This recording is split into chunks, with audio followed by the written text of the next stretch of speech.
नमस्कार सर्वांना, श्री स्वामी समर्थ। मी स्वाती आपलं स्वामीचरण या यूट्यूब चॅनलमध्ये अगदी मनापासून स्वागत करते। 6 ऑक्टोबरला आहे कोजागिरी पौर्णिमा। तर या दिवशी माता लक्ष्मीचा आशीर्वाद आपल्यावर असावा यासाठी ही पूजा केली जाते। कोजागिरी म्हणजे कोजागरती, म्हणजे या दिवशी जो जागरण करून लक्ष्मी मातेची पूजा करतो त्याला कशाचीही कधी कमी पडत नाही। या पूजनेने अपमृत्यू, चिंता, दारिद्र्य, भय, शोक यांचे निवारण होते। तर असं हे कोजागिरी पौर्णिमेची पूजा मांडणी आपल्याला सोमवारी रात्री करायची आहे। अगदी 11-12 वाजता सुद्धा तुम्ही अशी पूजा मांडणी करू शकता। या दिवशी लक्ष्मी माता समुद्र मंथनातून प्रकट झाली आणि तिने पृथ्वीवर संचार केला आणि कोण जागतंय हे ती बघत होती। तर असे ही कोजागिरी पूजेची मांडणी कशी करायची तेच आज व्हिडिओमध्ये बघणार आहोत। आता इथं मी चौरंग बांधून घेतलाय, त्याच्या खाली छान रांगोळी काढून घेतली। चौरंगावर आपल्याला पांढरं वस्त्र अंतरायचंय। चौरंग नसेल तर पाटावर सुद्धा तुम्ही पूजा मांडणी करू शकता। अगदी साधी सोपी पूजा मांडणी आहे। आपल्याला स्वतःला बसायला आसन घ्यायचे, स्वतःला हळदी कुंकू लावून घ्यायचं, मग दिव्याला हळदी कुंकू लावायचे, अक्षता अर्पण करायच्या आणि पुष्प अर्पण करायचे। दिव्याला नमस्कार करायचा आहे। दिव्या दिव्या दीपककार, कानी कुंडल मोतीहार, दिव्याला पाहून नमस्कार। इथे तांदळाची रास काढून घेतली, त्याच्यावर पण हळद कुंकू अक्षदा व्हायचेत। आता इथे कलश घेतलाय पाण्याने भरलेला, त्याच्यावर स्वस्तिक काढून घेतलं। स्वस्तिक काढताना त्याला 2 उभ्या लाईन पण काढा आणि 4 टिंब पण काढा। कलशमध्ये आपल्याला हळद कुंकू अक्षदा अर्पण करायचेत, मग एक पुष्प अर्पण करायचे। आपल्याकडे जर दुर्वा असतील तर 5-7 अशा दुर्वा अर्पण करा। आता 1 रुपयाचं नाणं आणि सुपारी आपल्याला याच्यात टाकायची आहे।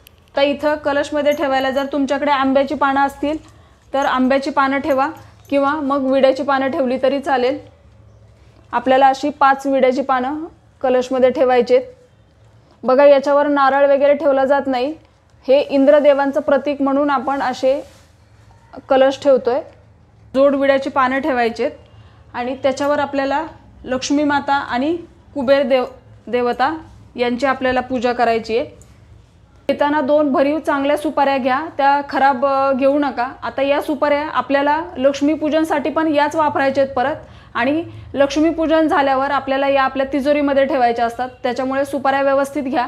आता सुपाऱ्यांवर मी इथं कुबेर देवतांच्या सुपारीवर के नाव टाकलंय आणि लक्ष्मी मातेच्या सुपारीवर L असं लिहिलंय। तुम्ही पूर्ण नावही लिहू शकता, कारण आपल्याला परत याच सुपाऱ्या त्या पूजेमध्ये वापरायच्या आहेत। इथे लक्ष्मी मातेची सुपारी घेतली आहे, त्याच्यावरती आपल्याला अभिषेक करायचा आहे। पळीभर पाणी घेतलं, त्याच्यामध्ये हळद कुंकू अक्षदा थोड्याशा फुलांच्या पाकळ्या असं घेऊन आपल्याला सुपारीवर अभिषेक करायचा आहे।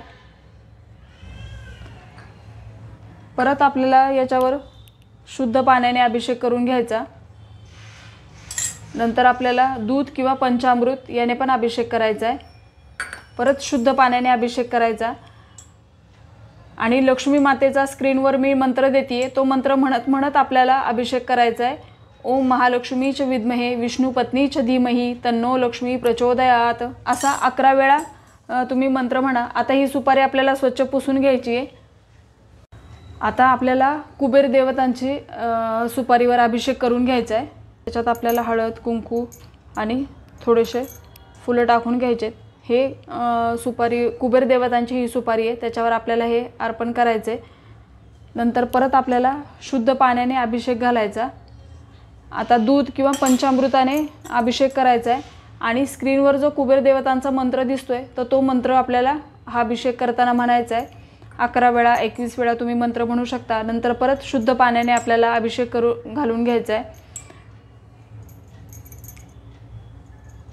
आता सुपारी आपल्याला स्वच्छ पुसून घ्यायची आहे। आता इथे जोड विड्याची पानं ठेवलेत मी, त्याच्यावरती आपल्याला थोड्या थोड्या अक्षता ठेवायचेत। त्याच्यावर या तांदळावर आपल्याला हळद कुंकू व्हायचंय आणि कलशच्या उजव्या बाजूला आपल्याला लक्ष्मी मातेच्या सुपारीची स्थापना करायची आहे। तर कलशच्या डाव्या बाजूला कुबेर देवतांची आपल्याला स्थापना करायची आहे। आता लक्ष्मी मातेच्या सुपारीला पण आपण हळद कुंकू व्हायचंय। हे म्हणत असताना वाहत असताना आपल्याला लक्ष्मी मातेचा मंत्र म्हणायचा आहे। नंतर पुष्प व्हायचे। आता कुबेर देवतांच्या सुपारीला पण आपण हळद कुंकू अक्षदा वाहून घ्यायच्या। एक पुष्प व्हायचं। आता बघा, आपण चंद्रदेवतांची पण इथं पूजा करत असतो। आपल्याला चंद्रदेवांचं प्रतीक म्हणून असा एक गोल काढून घ्यायचा आहे तांदळाने चंद्रदेवांची प्रतिमा काढली आहे। तर याच्यावर जर तुमच्याकडे चांदीचा कॉइन असेल तर तो ठेवा किंवा असं 1 रुपयाचं नाणं ठेवलं तरी चालेल। मग आपल्याला इथे पण हळद कुंकू अक्षदा वाहून घ्यायचेत। इथं आपण चंद्रदेवांची पूजा करतोय। पुष्प अर्पण करायचे, शक्यतो पांढरं पुष्प अर्पण करा। आता जर तुमच्याकडे श्रीयंत्र असेल तर लक्ष्मी मातेच्या सुपारीसमोर आपल्याला श्रीयंत्र ठेवायचं आहे आणि कुबेर यंत्र असेल तर ते इथं आपल्याला ठेवायचे। आता हे तुमच्याकडे असेल तर ठेवा, नसेल तर आपण फक्त अशा सुपाऱ्या मांडूनच आपल्याला पूजा करायची आहे। पौर्णिमा ही 6 ऑक्टोबरला दुपारी 12:24 चालू होतीये, ती संपतीये दुसऱ्या दिवशी 7 ऑक्टोबरला सकाळी 9:18। त्याच्यामुळे आपल्याला ही कोजागिरीची पूजा ही सोमवारच्या रात्री करायची आहे। आता सोमवारी तुम्ही रात्री अगदी 9-10 नंतर सुद्धा पूजा मांडणी करू शकता। फक्त आपल्याला ही पूजा मांडणी रात्री 12च्या आधी करायची आहे। एवढं नंतर आपल्याला 12 नंतर आपल्याला सेवा करायच्या असतात। तर याच दिवशी आपल्याला सत्यनारायण पूजा पण करायची आहे। सत्यनारायण पूजा ही तुम्ही प्रदोष काळामध्ये करा। आता अशी पूजा मांडणी केल्यावरती आपल्याला सेवा करायची आहेत, कारण बघा या दिवशीपासूनच लक्ष्मीपूजनला खरी सुरुवात होते। कारण या कोजागिरी पौर्णिमेला पहिल्यांदा लक्ष्मी मातेचं पूजन केलं जातं आणि नंतर मग दिवाळीमध्ये लक्ष्मीपूजनच्या दिवशी। तर या दिवशी लक्ष्मी माता ही समुद्र मंथनातून प्रकट झाली, त्यामुळे कोजागिरी पौर्णिमा ही साजरी केली जाते। आता ही रात्री का साजरी केली जाते? कारण रात्री लक्ष्मी माता ही जेव्हा प्रकट झाली तेव्हा ती पृथ्वीवरती येते आणि कोण जागतंय हे बघत असते। तर कोजागरती, जे जागतात, जे लक्ष्मी मातेची उपासना करतात त्यांच्यावर लक्ष्मी मातेचा कृपाशीर्वाद राहतो आणि जे झोपलेले असतात त्यांच्यावरती अक्काबाईचा फेरा येतो। त्याच्यामुळे आपल्याला या दिवशी आवर्जून जागरण करायचं आहे। आता रात्री आपल्याला 12 नंतर सेवा करायचेत। रात्री 12च्या आधी पूजा मांडणी झाली की बरोबर 12ला आपण पुढील सेवा करायचेत। आता आपल्याला 11 माळ स्वामी समर्थ मंत्राचे करायचेत, नंतर 1 माळ लक्ष्मी गायत्री मंत्र, 1 माळ विष्णू गायत्री मंत्र, 1 माळ आपल्याला कुबेर मंत्र करायचा आहे, नंतर 1 वेळा आपल्याला श्री सूक्त म्हणायचं आहे, 1 वेळा पुरुष सूक्त म्हणायचं आहे, 1 वेळा व्यंकटेश स्तोत्र म्हणायचं आहे आणि गीतेतील 15वा अध्याय हा आपल्याला म्हणायचा आहे। या सेवेसाठी बघा अर्धा तास लागतो। अर्ध्या तासामध्ये या सेवा होतात, फार काही मोठ्या नाही आहेत, पण या नक्की करा। आता जे पण मंत्र आपले आहेत तर ते मी स्क्रीनवर देईल आणि व्यंकटेश स्तोत्र, श्री सूक्त, पुरुष सूक्त आणि गीतेतला 15वा अध्याय हे सगळं आपल्या नित्यसेवेच्या पुस्तकामध्ये आहे। तर रात्री 12ला आपल्याला आवर्जून सेवा करायची आहे। आता जर तुम्हाला मासिक धर्म सूतक असेल तर तुम्हाला स्वतःला अशी पूजा मांडणी करता येणार नाही। मासिक धर्म असेल तर तुम्ही घरातील इतर व्यक्तींकडून अशी पूजा मांडणी करून घ्या। अगदी छोटीशी पूजा मांडणी आहे आणि जर सूतक असेल तर तुम्हाला पूजा मांडणी करता येणार नाहीये, मग तुम्ही या सेवा रात्री 12ला यूट्यूबला लावून द्या आणि त्या श्रवण करू शकता। पण या दिवशी जागरणाला महत्त्व आहे। आता सर्वात महत्त्वाचं म्हणजे आपण अशी पूजा मांडणी केली की आपल्याला या दिवशी खिरीचा नैवेद्य किंवा दूध आटवलं जातं आणि त्या दुधाचा नैवेद्य दाखवला जातो। आता इथं आपल्याला भरीव चौकोन काढायचा आहे आणि या दिवशी दुधाचा नैवेद्याला खूप महत्त्व आहे। असं हे दूध आपल्याला चंद्रप्रकाशामध्ये ठेवायचं आहे आणि त्याच्यामध्ये चंद्राचा सावली पडेल अशा पद्धतीने आपल्याला हे ठेवायचं असतं।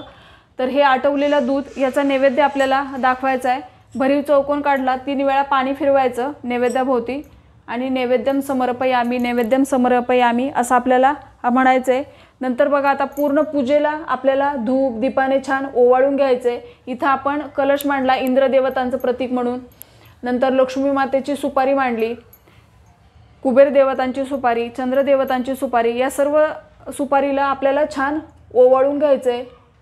तुपाचा, शुद्ध गाईच्या तुपाचा दिवा लावा, त्याने आपल्याला छान ओवाळा।